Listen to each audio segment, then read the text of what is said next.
Okay, well, in the last talk of today's session, we continue thinking about artificial intelligence and other things like that. So Paolo Barucca is going to talk about AI and the efficient market hypothesis. The floor is yours. Thank you very much. Thank you very much for the invitation. I may stand up for the presentation. That's fine. They don't see you.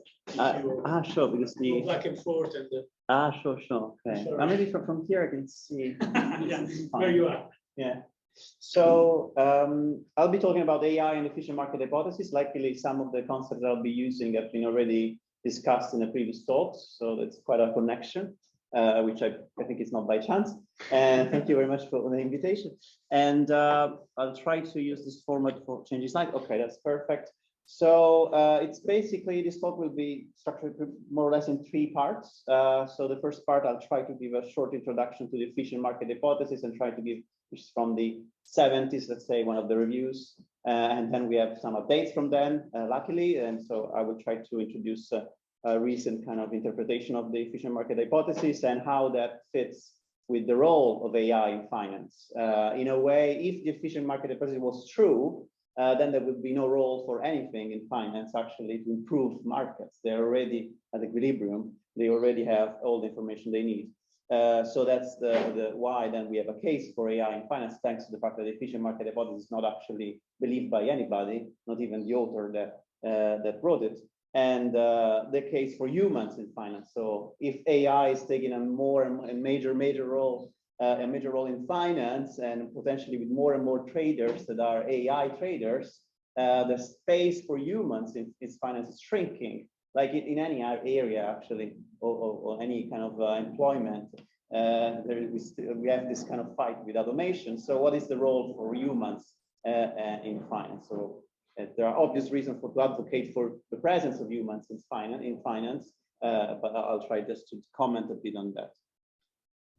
So again, for the first part, like I'll try briefly introduction. Of course, the literature review could be this spans like 300 years, so it's very limited. But let's say in short, I just wanted to make a connection between economic theory, so standard economic theory, starting from the pin factory of Adam Smith. So the idea that market innovation and the drives and the incentives for individual agents in markets are to kind of like separate different stages and processes, and to make a pin, for instance, to make it very convenient to divide it into the market. And that's thanks to the market, the open market. In a way, it's a neoclassical idea that the incentives of individual will build optimal processes, or not optimal, but improved processes over time. So there's the idea of this invisible hand of the market that kind of is used also in the context of the use of knowledge in society, so that kind of tries to transfer that into information and price formation. And then there is kind of the efficient market hypothesis. Now I'm just citing a review, which is a bit more kind of a view of Fama's work from his point of view, which I will cite in the next two slides, and which kind of gives I think a better perspective on the actual efficient market hypothesis and the view that the author himself has on the hypothesis. And then, as I was promising, there is this kind of update or perspective on the efficient market hypothesis, which is the adaptive markets hypothesis, which I find very useful to discuss and understand real financial markets, and was proposed by Andrew Law now back in 2004. So let's try to discuss a bit more in detail the efficient market hypothesis. As we know, there are a few formulations of the efficient market hypothesis, and this is just from the really introduction of the paper I was citing before. So the ideal, what would be ideal in a market is that prices that we see are an accurate signal for our choices and resource allocation. So if we want to build a portfolio, or we want to buy a commodity, or we need to decide whether we want to start a business, we look at the market and we say, oh, this is the price of milk, this is the price of steel, this is the price of treasury bill, and that's reliable. And that's something that I can think it's stable from a point of view, condition on the information, and it's reliable, it's fair price or whatever. theory we want to assign to that price. And investors can choose among the securities in a way that it's kind of being sure or reasonably sure that the prices are incorporating information. Now, we already have a problem, which is stated also by the author. So what do we mean by price fully reflect information? And to actually be able to test this model, we have to say, okay, how should the information be reflected in prices? What are we talking about in terms of mathematical model that builds a probabilistic model for or deterministic model for prices conditional on the available information, which is fully reflecting the information. And that's what also the author does. But as I was saying before, in this review from the 1970, already a few experiments were done on markets back in the day, and that was already clear that it couldn't really work. Like a static world where prices are perfect all the time. It's a static picture that just doesn't really add up. And that's also what the author says, that we would not, of course, expect this model to be an exact description of reality. It's pretty clear. And again, in this review, we can see a few discussions of a few empirical results that show that, of course, there is price adjustments, news. There is a finite time scale for price adjustments when there is some update on a company, and new information is digested by the market somehow. And so it's not instantaneously available. And also that when we look at the arbitrage pricing theory that follow, or any factor models, we need some factors by definition. So we need to introduce the information in the model. So that means that it wasn't there in a way. So that's pretty clear and established. So what is a realistic interpretation of the efficient market hypothesis? So if not even the author believes the actual hypothesis, how can we have a realistic idea about it? And there are multiple ways to look at it. But from a man on the street point of view, you may argue, okay, if I look at the markets and with no particular knowledge, not knowing particularly good information about stocks, and being particularly slow at trading, which we've seen it's relevant also in nowadays, also in the current debate. So if I'm in a simple meaning that perhaps I don't use an AI algorithm, I'm isolated, so I'm not colluding or kind of cooperating with many other players. I'm small, so I don't have much money to invest. I'm slow, so I'm kind of there are traders that are faster than me. Then, I mean, markets are pretty efficient with respect to my point of view. I probably should ask somebody else to invest my money. So from that point of view, I guess that's markets can be seen as regarded as efficient. So that's one perspective. So that's one way to look at that statement. But then, of course, it's avoiding the question. So we still have the invisible hand that is kind of in the markets that is doing something useful, you may argue, that is adjusting to the information. So what is actually behind the invisible hand or the efficient market hypothesis in the context of financial markets specifically? And in a way, it was kind of from a point of view of also from this specific here, it was almost like a missed opportunity or kind of a will to simplify things that weren't simple, I think, at the time. So like to provide a nice mathematical model, a nice mathematical interpretation where in fact there was a hidden complexity that was very rich, very interesting to look at. So one way to look at it, it could be an iceberg, or it could be just like an ecology, so a jungle. So that's this kind of a point of view. So you actually have a population of traders with different incentives, different species that are trying to fight against each other, compete or coordinate in some cases in the market, and somehow define an equilibrium condition on the external conditions. So this was probably the picture that was underlying and under the rug for the efficient market hypothesis. So in a way, there was a complex system that was hidden.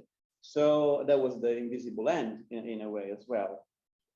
So, and that's the kind of Andrew Law perspective. So we have an heterogeneous population of traders that are adapting and integrating new information. Each one is integrating its own information, their own information, through their strategies, which are heterogeneous again, and characterized by different objectives and rationalities and risk aversions and so on and so forth, and sustainability kind of goals and all that. So approaching and fluctuating around a new price equilibrium. I guess that's a, so rather than a fixed price, it's more like the evidence is that there is a non-zero volatility in markets. There is life in markets, so there's something going on, and until new information comes in and things continue to happen. So again, it's kind of a complex system perspective, and kind of this is the year of complex systems for the Nobel Prize. Also was the year of complex systems, and you can think of it as like flocks of birds, and each bird is reacting to each other's flight, and all together they move the price, and the flock is moving. So that was kind of the hidden reality that we're kind of pretending not to see. So, and in this picture, you can think of the population dynamics and the evolution to, and this is actually like, you can think of it at different levels as the actual development of the history of economy, so actually real evolution, or as an analogy. So you have multiple species, so multiple investors. And of course, if you have a scarce resource, but with a lot of investors, a lot of liquidity, real liquidity, you may think it's highly efficient. And for instance, you may have a yield curve, and which is representative of the information. So this is, for instance, today's yield curve with respect to 1 year ago. And if on the other end, you have so the 10 years US Treasury notes, Treasury bills might be a very efficient market. On the other hand, if you have a small number of species, few investors, low liquidity, for abundant resources, then the market might be less efficient. Less efficient meaning that the price is less reliable, and you may have higher volatilities, bigger price jumps, and so on and so forth. An example that is given, it's, for instance, the market for oil paintings in Italian Renaissance. So that, of course, in that market was much different from the treasury bill market. So there were fewer families that were able to buy and sell oil paintings, and the price of an oil painting was much more volatile kind of thing. And of course, so market efficiency cannot be evaluated in a vacuum and must depend on the species that are available, just like in ecology. So when you have a number of predators of prey and they face each other, and maybe one day they decide to be predators, one day they decide to be prey, and they can change group depending on the economic condition. So this kind of other point of view. Of course, this is less mathematically strict, as you can imagine. You will have to develop, I guess, like a richer mathematics, which is more heterogeneous and more arbitrary, but still, I guess you're trying to capture reality a bit more. But you still have the same ideas in place. It's not the invisible hand is still there. So the idea is still that you have the hope in a classical way that the self-interest of individuals, of market participants, is somehow getting you closer to a real price. And it's useful to, I guess, also in the context of AI, to think of the information processing and the 3 stages of information kind of processing, which kind of deal with information retrieval, information processing, and information exploitation. So meaning that you have the problem of data mining, so identifying which sources of data are relevant for your prediction. You want then to process the information to extract the best functional dependencies that kind of map the dependent variables on the independent variables, so that AI is pretty good at doing that. And information exploitation, so condition on the predictions, you're able then to make a trading strategy that exploits with an objective function in mind that prediction. In some cases, you can even kind of integrate the two steps into what's called a reinforcement learning kind of architecture, where you process and exploit at the same time. Like the actual process of exploitation allows you to retrieve the information you need and process it all together. So you kind of, because in reinforcement learning, you basically explore the space and you measure your reward in the space you're exploring. So, and then you decide to explore some areas based on the rewards you get. So you kind of move in the information space as you go and exploit your strategy. I can comment a bit more on that. So, and then this is the moment where AI comes in. So the idea is that in a real market, not in an efficient, in a strong formulation or semi-strong or weak formulation market, efficient market, you wouldn't have space for AI models or for improvement of models. But in a real adaptive market, you can think that new information can improve models' performance. You can have better predictions, better than the average trader with new information, new in time or new also in terms of type.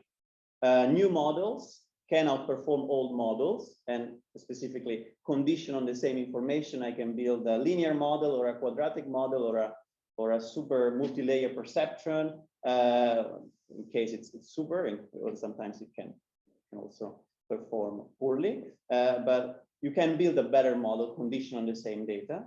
And prices are not always instantly at equilibrium in a real market, and market players, most importantly, and markets as a system can overreact or underreact to new information. So all these things can happen, and this is also important when you're modeling and you're trying to understand what's going on in a real market, and you try to build also better prediction. So why is AI relevant? Very briefly, just what I mean by AI in this context and why I use this kind of umbrella concept. So AI algorithms kind of include, in my mind at least, machine learning algorithms. AI algorithms deal altogether with the notion of computational intelligence, so the ability of a machine to mimic a human intelligence and human tasks that are difficult from an intelligence point of view.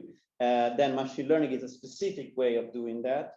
Neural networks is a specific way of constructing a machine learning algorithm, with a specific architecture. Deep learning is a specific neural network with a large number of layers, where large can mean different things to different people, but say more than 10 layers. As opposed to, for instance, shallow learning, where you have just a few layers or one layer. So this is kind of the sets that I have in mind. So in this, for the context of this talk, artificial intelligence is just or the ability of a machine to mimic human intelligence or human tasks. I know that this can be a very unsatisfactory definition. It's not complete. You may have many more and more interesting. And machine learning in this context is the ability of a programmable machine to learn tasks by itself, which is crucial, by itself. For example, and these are two examples, by looking at samples. So what kind of is the supervised learning point of view, or unsupervised learning as well, or competing against itself, which, for instance, for reinforcement learning or generative adversarial networks is the case. And you can think of it, for instance, in the case of a game like Go, AlphaGo, you probably heard that. So you have cases where machine learning algorithms learn by creating samples by playing against each other. Of course, given a set of rules, which is given by the game. So in this context, in the context of adaptive markets, all these things can happen, and AI can play a role. Not only AI, of course, AI algorithms. So you can improve performance by integrating new information, building better models, meaning more complex, but like able to exploit better the information, trading more quickly within the market limits, improving the time resolution of the information retrieval and processing. And so things that like without an automated process would be impossible, processing news at a large scale and making a decision within a second. That's just unthinkable for a human. Improving the trading strategies based on their prediction model, and or including potentially a reinforcement learning step, or modeling the market participants' behaviors within privacy limits. And probably the last one is the most interesting in a sense that then you go back to the adaptive problem. So the problem of the fact that you have many participants and prices are not always right, and there is a reaction and overreaction also when you have AI traders. So just kind of giving a bit more specific ideas for the different ways to improve like a performance of an algorithm with AI or without AI. So integrating new information in their models. So again, the arbitrage pricing theory or factor analysis, which try to find factors that are relevant for the future returns of a given stock, and that doesn't require AI, or formally speaking. If you can use any statistical model, linear regression, generalized linear model to do that. We try to use more information, and in that sense, when you start talking about, for instance, written data, there you may struggle to do that without AI algorithms. So natural language processing and sentiment analysis, and also multimodal AI models where you kind of integrate different types of information. So you have a text like sound or time series and many different sources of data, and you put them together to create a prediction. So you can also build better models. So more specifically, you can use mathematical finance and stochastic differential equations, generalized linear models. This is just to say that you can do it with AI or not with AI, but you can get room to improve your models in real markets. Trading more quickly, again, financial engineering, no AI needed, automated trading, high frequency trading, not necessarily with an AI algorithm, but then when you have a model-based decision making, which is processing data, you already kind of get closer and closer to an AI process where you do need some kind of flexible model, which is beyond linear. And then you can already call that a machine learning process. So Markov decision processes, which is a general class that includes also reinforcement learning algorithm. As I was saying, that it's worth mentioning because they kind of break the circuit in the sense that they connect directly information with decisions and actions. So in a sense, they do something that other algorithms do not. And online learning, which is able to process the latest information and include that in the model parameters, which is something that linear models struggle to do. Sorry if I'm getting a bit technical, but it's just to, these are all kind of parts of the machine learning kind of different areas of research. Again, also improving the time resolution of the information retrieval and processing. As I was saying, there are things you simply cannot do without processing a large amount of information and being able to do that in a short amount of time. And to do that, you have some tricks. For instance, there is transfer learning, where you can use like pre-train a model as like a pre-cooked model that you can then recook at home and kind of readapt to the to a new set of data. So that's useful, for instance, when you have new stocks, new products.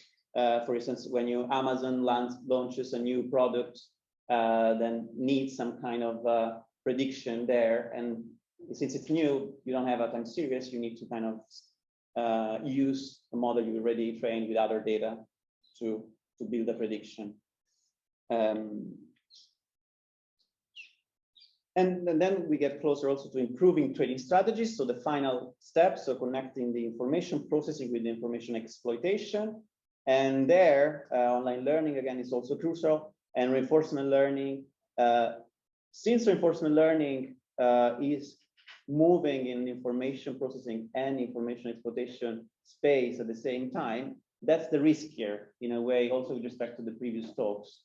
So indeed, with reinforcement learning, if you don't exclude some actions like spoofing, so the introducing orders that you don't actually want to feel, and you then cancel with purpose, so with intention, that's something that the algorithm may find profitable, naively profitable, and suggest to the responsible human or just apply. And then, of course, that would be illegal behavior from the AI algorithm. So reinforcement learning kind of falls, I guess, in the area of the riskier algorithm, in the sense that kind of, again, breaking the circus between actions and information it kind of cuts the middleman, and then you have the situation where you don't have control. You may not have control. And finally, if you put all these pieces together in the context of a population, okay, you have what I've described before, all things you can do individually as a trader, as an investor, as a big bank, as a big institution. But then all market participants will be doing something similar at some level. If you think also about linear models as a special case of this broad area of machine learning, then you may think as a market as a population dynamics where you have different agents that are operating with different models and kind of meet and have some expectations. And you may argue that you have second order intelligence, in the sense that you may have agents that start to think about what the other agents might be doing and correct their predictions, or rather than their prediction, the actual actions on this understanding of the systemic elements.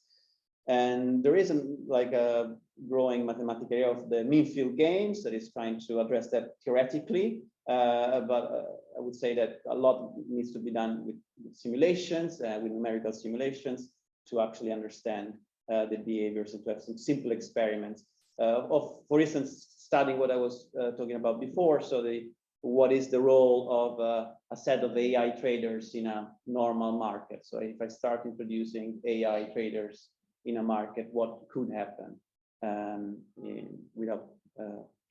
with different hypotheses? And here we enter the area of multi-agent artificial intelligence, which is of interest, of course, to many big companies and in the context of economics and finance. And it kind of tries to answer many questions that also deal with cooperation and coordination and competition in these markets. So summarizing, AI can do a lot of things potentially better than current models. Doesn't need that automatically, it will, but it can. So testing for multivariate functional dependencies, finding the right way to incorporate information. So when and how a piece of information is relevant, which is kind of connected to the problem of functional dependencies. Mapping directly representation learning into action, which is what I was referring to as reinforcement learning. So representation learning, just briefly, is what we choose to keep of our space. When we look at our space, what information we choose to look at in terms of hidden features, for instance, of our space around us. So it's very important to have a good representation and then take multiple actions that might be very different from each other. So that's the kind of role of representation learning. It's kind of separating the step of understanding what's important in the environment from taking action in the environment. Of course, the two things are connected, but it's useful to separate the two steps. Substituting the slow human supervision on trading actions, I was saying, so you can do things that you wouldn't be able to do, or you just find cheaper to do with AI. Adapting to new information, and this is more and more mathematical aspect where with linear model it's harder to adapt to new information. So ultimately, so the question, at least for this talk, for this working paper is, can AI agents make markets more efficient? And phrased like this, I mean, in terms of possibility, I guess it's hard to say no. But let me just add a few comments to that. So it becomes a multi-agent artificial intelligence question. So we need that kind of technology to try to answer this question. So we need to understand not only AI algorithms in isolation, but what happens when they are together and they are perhaps the same objective functions, and what happens in those cases, how they synchronize or how they start to compete with each other. Involving, and a good framework is thinking about game theory with some extensions.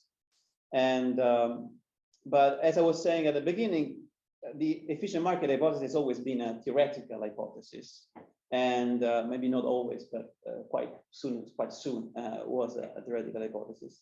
And in general, the neoclassical dream or hope, has no real guarantee in reality. So the fact that human agents in a market would agree on the best price, it's something we just hope to happen, but there are some theorems, but they don't really match with reality in terms of assumptions. And so the interaction of AI agents doesn't change that. So we have more agents in the market, and we hope that increasing the number of agents, increasing their intelligence, they might get, keeping in mind that they have their own objectives, so which might not be finding the best price for the system. Predicting it, yes, but taking action on that, yes, but why should they care about whether the price in the market is correct? And so the AI agents doesn't change that. You may enforce more constraints on AI agents. You might make their decision less arbitrary than human decisions. So potentially it could simplify the model theoretically, in the sense that having more AI agents in principle should increase the rationality assumption. So the rationality assumption in a market should make more sense with the higher the fraction of AI agents. So potentially that should lead to a direction where maybe something can be proved or shown, or the assumption of rationality becomes a bit more compelling with more AI agents in the system. But whether we deal with human or machine, we don't know that whether prices will provide accurate signals for resource allocation, as Fama was hoping for. So, so AI models hopefully should allow agents to have a better exogenous, meaning that it's not necessarily market reaction driven idea of the price, given the information provided. And we know also they can consider more information. So the better the idea of the price, and again, this is just an hypothesis, the less likely an agent is willing to deviate from the price. So again, this is like, if I think the rational agents agree on this price, and I know this price is pretty accurate because I'm considering a lot of information with a pretty sophisticated model, then I'm less willing to be very far away from that price. Because I know we'll get there eventually. So more agents should stay closer, so we should have less volatility in the market. And I will ask a comment on that. So the comment is, so this might say now it's better. So market players, and especially high frequency trades, want volatility. So without volatility, the market is dead. There is nothing going on. Volatility is zero. Price is always the same. And nobody makes money in terms of trading. So nobody wants zero volatility, but they might be forced to have a limited volatility because of the fact that they know the price is pretty much that one. So that might be an argument for stability. You have arguments for instability, so for stability. So the more rational and the more automated the market, maybe the intelligence level may vary, but the more the reaction to new information might be more predictable or similar and quick. They can be very quick, as we said. So we could cause very quick synchronization and quick overreaction that we cannot stop potentially.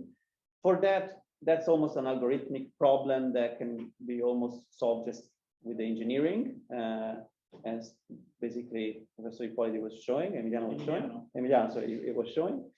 So, so that might be solvable. But as I was saying, AI algorithms may explore strategies, and that's more like the first talk, may explore strategies that are that could result in market abuse. That could be market collusion, and that could be things that we didn't predict they would do, but they actually end up finding profitable. So then you need to double check what's going on. So spoofing or other methodologies in the market.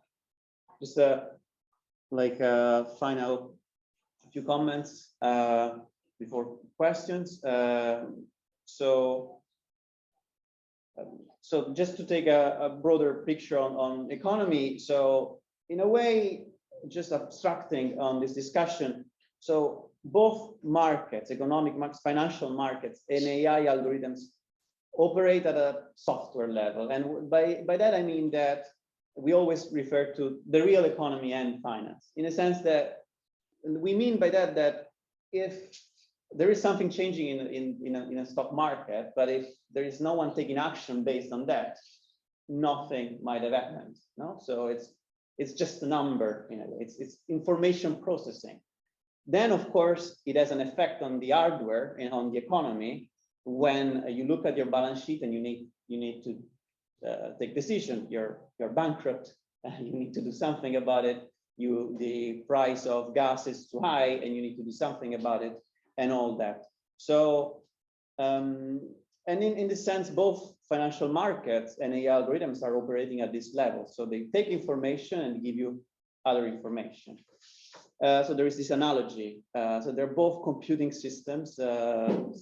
With an AI algorithm takes the fundamentals and maybe gives prices, and then the interaction that happens in markets between human traders and AI traders is doing the same. It's kind of taking some information and returning more information. So, but it all operates at the software level. Then, of course, that has effect on the hardware. So, so the listed companies that rely on more or less money based on what happened in the market to spend on their operation, the listed and non-listed companies may have to purchase materials at different prices and may find that hard.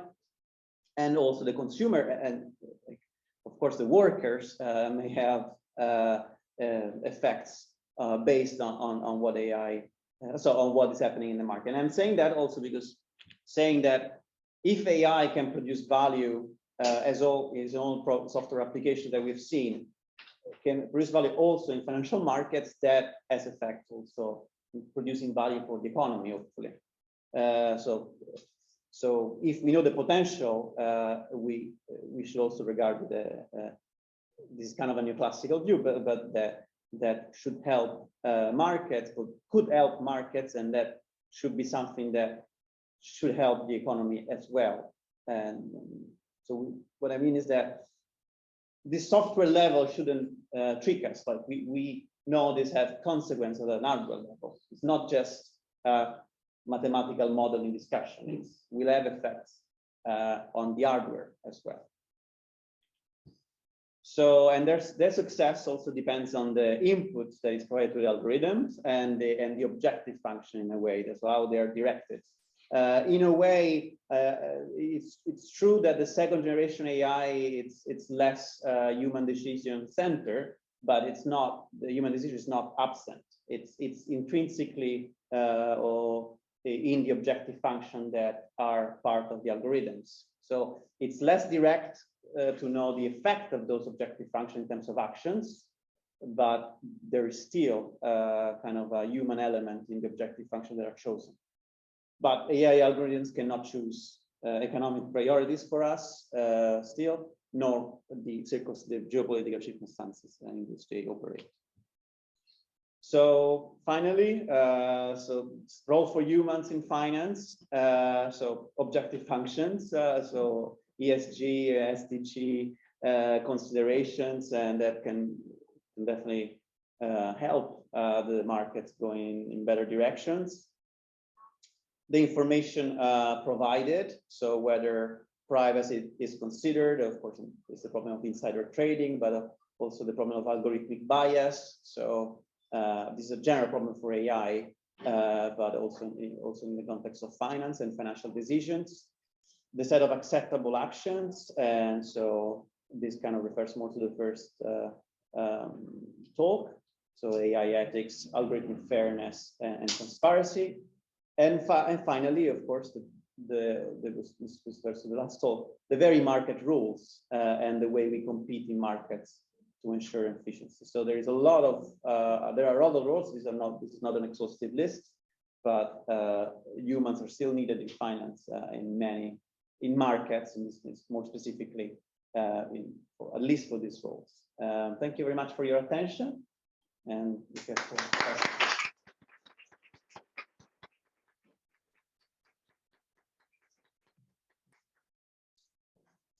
Okay, we'll take questions. I suggest we. Oh, do you want to take questions yourself? You haven't here. No. Yeah. no. Yeah. Okay. Good. Use the service. But I think we're going to use the same system then with people sitting here. It's better. Yeah. It's, do you want a third chair maybe? If you want to. Yeah. Yeah. I think we use this. So let's first start with. So who is there? That's a question. Emiliano? Maybe you have a question. Yeah, it's yeah. So it's a question that I have in mind for a long time, and maybe I'm happy to ask you. But you're working on this stuff, and you're also physicist, and I mean those AI algorithms. I mean also neural networks and deep learning are really intelligent in the sense that for what I've seen, they are still looking for correlations. So the main activity is looking for some correlations and then try to base their decision on those correlations. And so in this sense, they use the information and environment probably in a better way than us, in the sense that they have access to a lot of information sooner, and they process it better than us. But I mean, I'm not sure that you can go from this to more efficiency. In the sense that if you mean by efficiency, I mean the definition that Fama employed in the paper, I mean reflection of information into the price, maybe in the sense the use of algos is incorporating more information. I don't know if it's better information. That's the question, or maybe that. And so if it's not better information because they are acting on correlations,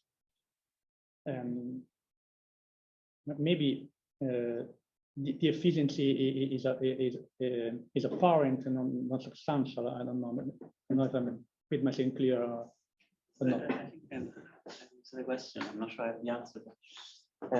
Well, thank you for the question. So, the problem of incorporating, in a sense that they're able to, the news example is this, so to read a lot of papers and see what they're saying and make a decision in seconds. In that sense, maybe that may not be regarded as particularly intelligent, but it's still doing something that we're not able to do. We'll take seconds, minutes, hours, and things can happen in those hours that are making the price less stable, while we would be able to stabilize the price potentially in less time if everybody agrees on what the papers are saying. So that could be a way in which you improve efficiency. Like we all have read the paper at the same time, the newspaper at the same time. So we all agree on that role of that information.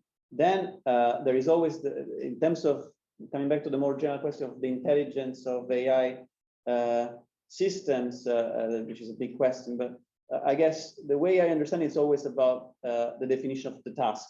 So you are defining the task that the machine is trying to optimize, or for which the objective function is defined. So, and what I mean by that in this context, that so if the task is to predict the price, then the prediction of the price doesn't necessarily mean, and whether that, maybe that's correct, the prediction, but doesn't really mean that that's the right price. Right. So it could be that I think that the price is going to 200, but I don't think that's a fair price. It's just that I know that's going to happen. And that's, so these are two different notions. But even though if we all agree that the price is going there, the question of what's the fair price might be less relevant if we all are agreeing that that's where the price is going to go. So in a way, the prediction task might collapse in an efficiency, in effective efficiency, because if we all agree, because we're all processing the information quicker, let's say faster, or, and then we're able to agree on the price more quickly, then we get there more quickly, we have less instability, and the question of whether that's the right price, it's maybe that's less relevant. Or one can tackle that from a completely different perspective. Say, I want a machine learning algorithm that studies as the fundamental, and it's able to evaluate companies at a fundamental level. And then you build something else with that price, maybe that becomes useful. Well, maybe that's not the one you need to predict the price in the market. But I guess the way I understand intelligence in this case is just related to the task you are defining. So I guess I don't have a higher regard of the intelligence of the machine themselves. They're just solving tasks. They're doing they do that in, I guess they go beyond correlations, I mean, strictly speaking, in terms of linear correlations, like they build, I guess it's apparent in the case of the AI images, not the AI art that it's now on our phones. Now, like that's clearly doing something more, no? When in how it's combining the information, right? So, so that's, I guess, the way I understand the linearity of those capabilities that are like they're in that sense. I think that they're intelligent, but they're always intelligent condition on the task you are proposing. So they can be very smart in doing something useless, of course. Yeah. So I don't know if so I tried to answer in two different ways. I don't know. But I don't have that. That means that I don't have the right answer, of course. Yeah.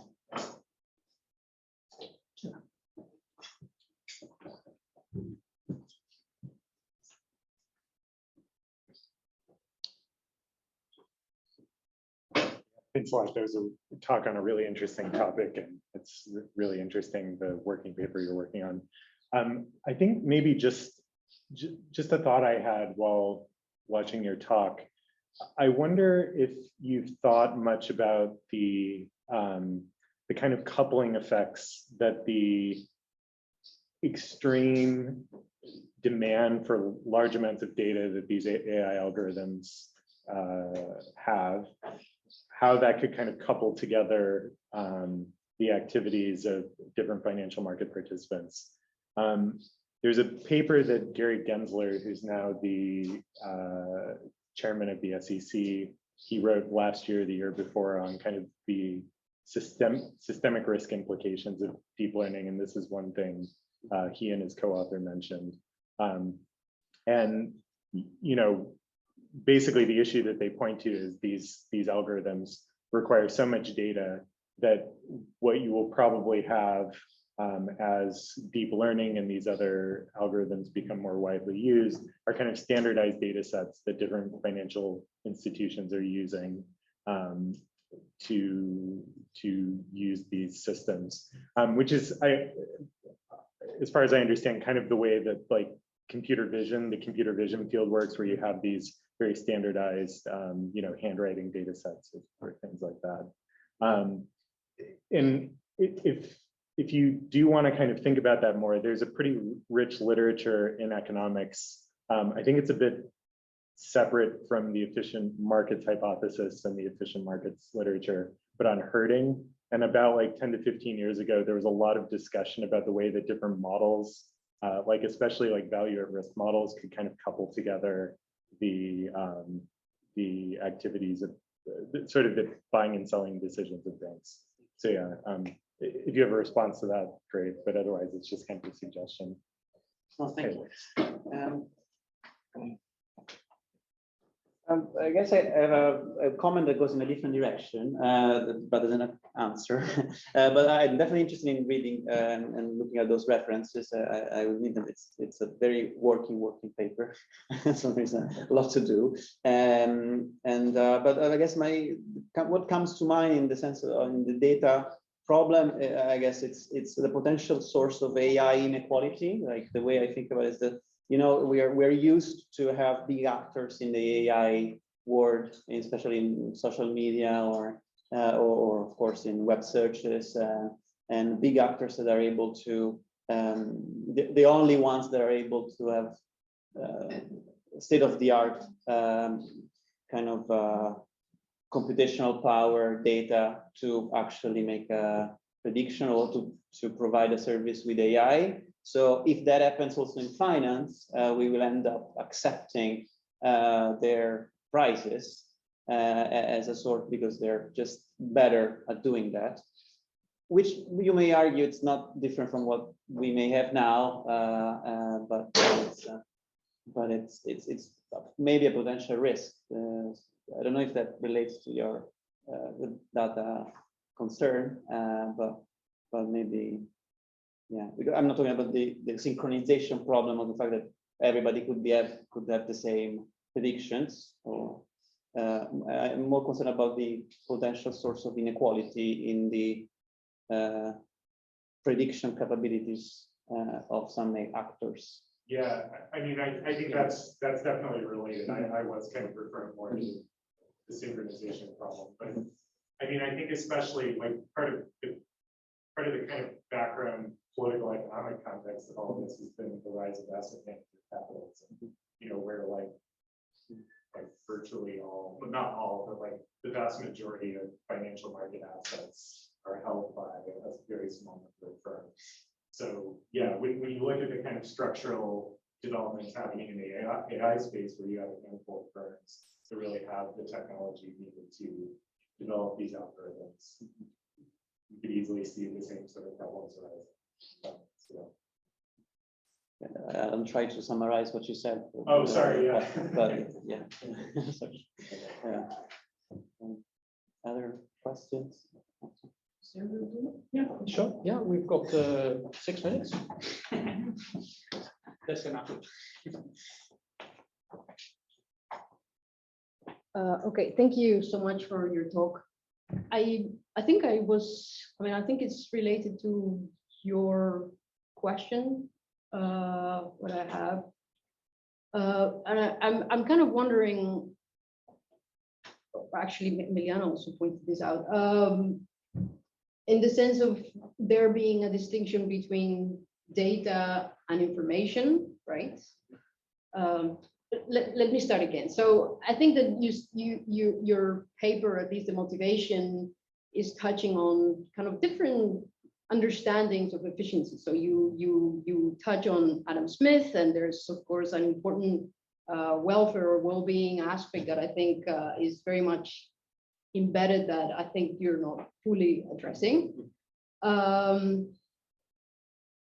so my question here would be like, okay, this approach, or at least how I understand your talk, is trying to say, well, AI is very likely, or it's actually just a good thing, right? Because they're able to agglomerate all the information there is available, and it's going to make markets more efficient.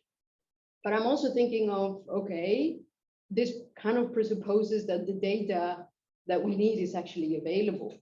And then thinking in terms of your connection to the real economy, well, you know, there's just a lot of the world economy that is just not datafied, or however you want to call it. I mean, if you look at, just simply go to developing and undeveloping and less developed countries where there's just a lot of informal transactions, and where these economies actually work more in a informal and very chaotic way. There's simply, I would say, just no room for those kinds of economies to be incorporated in the kind of world that you're trying to sell us in a way. So I wonder whether you have some thoughts about that, or yeah. Anyway, maybe just a comment, suggestion, or Yeah. Oh, thank you very much. So the first part on the Adam Smith connection, I guess it started just as an analogy, but I'm happy to consider more kind of a stricter kind of connection between two, so and eventually integrate more literature. On the most maybe more relevant second point, I don't know if that's the case, but it sounded like more relevant to me. So the data side and the information side, I totally agree. And I guess the software hardware discussion was partial in a sense in this case. So and then may help exactly the paper to go in this direction, in a sense that being a software at the software level has limitations, which means that you are waiting for someone to give you the data. So in a way, maybe I didn't stress in this presentation, definitely, but I guess I had in mind the role of the information provided for instance, in this slide. It's also a limitation of being at the software level for the AI. So the fact that you are left out, you're leaving out things that are not quantified in terms of data with the and need to be evaluated differently. So I guess in a way I see that as a limitation of being a software innovation, and maybe there should be definitely a few slides on that because there are limitations, and I really don't want to give the take-home message that I think that AI is just gonna be good I'm just saying that it's the evidence that it can do these things. It's quite clear in terms of it's a challenging area, the financial area, but it's clear that the AI algorithms have succeeded in doing things that are extracting complex information. So it's clear that it can do something about connecting prices and information, but it doesn't mean that it is without consequence, without inequalities, without inefficiencies of any kind. So yeah, so I just wanted to reassure you of the room about it. But thank you very much. Thank you. Yeah. Well, on that note, well, thank you very much.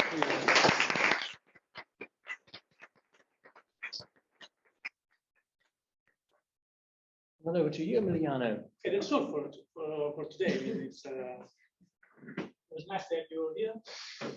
Hope to see you tomorrow. And yeah, we stopped the recording. Yeah.